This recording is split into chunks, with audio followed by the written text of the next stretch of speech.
For those of you who don't know it, the coat of cash is very simple. A celebrity, I use that term loosely, runs into the audience with a coat covered in fivers and tenors, and the audience has to rip the money off. The audience go wild at this point, and it is pure chaos as people try to get their money's worth off the poor coat wearer. Thankfully, as the show's success grew, so did the enthusiasm of the audience, and we got people there who enjoyed the show whether they had grabbed a handful of fivers or not. With this new burst of love from the audience, our confidence grew, and so did the studio. We went up to the biggest one at London studios. We were on hallowed ground. This was where Ant and Dec filmed their Saturday night takeaway. Justin and I were thrilled. I'd been so worried at the beginning of the run that I couldn't do it. Justin made it look so easy. He can literally talk about anything. Plus, amazingly, sound like he gives a shit, which is a fantastic skill to have when you're faced with a dreary A-lister intent on plugging their CD, perfume, clothing range, film, delete where applicable. I tend to switch off and look completely bored shitless, which isn't ideal. If you have someone fabulous at presenting like the lovely Davina or Scylla, the rehearsal can fly by. But if we're saddled with, shall we say, some of our less literate showbiz friends, the show will be begging to be put out of its misery.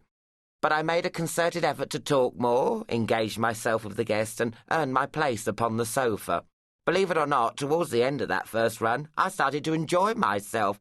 I actually looked forward to the recording, and as it happens, I wasn't making a tit of myself.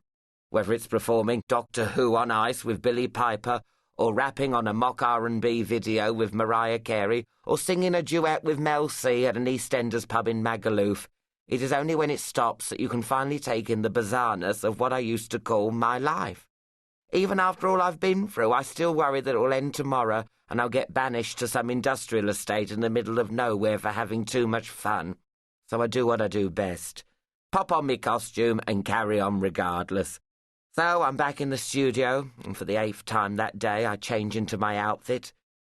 Staring at the monstrosity that looks back at me in the mirror, it's hard to comprehend, firstly, that the shy little boy from Northampton has come so far, and secondly, that I would make such an ugly woman. Not disheartened, I slip on the negligee with no complaints, pop on the black stilettos, and let Sue, the makeup lady, smear my lips with cherry red lipstick, and I'm ready. With a quick glance in the mirror to see that Justine has pinned the shaggy brown wig to my head, I make my way to the back of the stage, reciting the lyrics of Simply the Best over and over again. As I pass through the back cloth to the wings, one of the stagehand mutters sarcastically, "Look who it is!" Yes, I say, it's Tina. I remember running and touching a tree. Any tree, and then running back to my father, and then running to a tree that was a little bit further away, and then back to my father, and so on. I seem to have spent my whole childhood breathless touching trees. If there weren't trees available, Dad would bring bollards. Whilst I was running, I would see all the other kids in the park having a kick around, taking it in turns to be in goal, playing keepy-uppy, their playful laughter and squeals of joy slowly being drowned out by my dad's 1, 2, 3, 4, quicker, you fat fairy, from the other side of the park. He would shout using the same booming voice with just a hint of Geordie that he used every Saturday on the touchline to his own players. I first started running to try and dislodge some of the puppy fat. It would just be a leisurely run around the fields, nothing too strenuous. Strangely, although I hated sports, I did enjoy running. Bounding along the country lanes seemed to clear my head and sharpen my mind. I know what you're thinking. If you were forced to do so much exercise, how come you're so fat? Well, for a start, it's my glands, and to be frank, Dad put me off playing football. Obviously, I realise you have to do the groundwork and put the effort in to succeed at your chosen field, but what he didn't understand was that a child has to be tempted into it in the first place. My father had inadvertently managed to extract all the fun out of the game for me. On that playing field, it was all work, work, work with him. It's been stated in every interview I've ever done that my father was a football manager.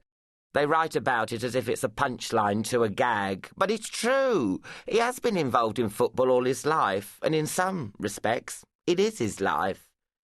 Grandad Wilf played for Newcastle United and West Bromwich Albion, and an uncle played for PSV Eindhoven. But if you mention the words Graham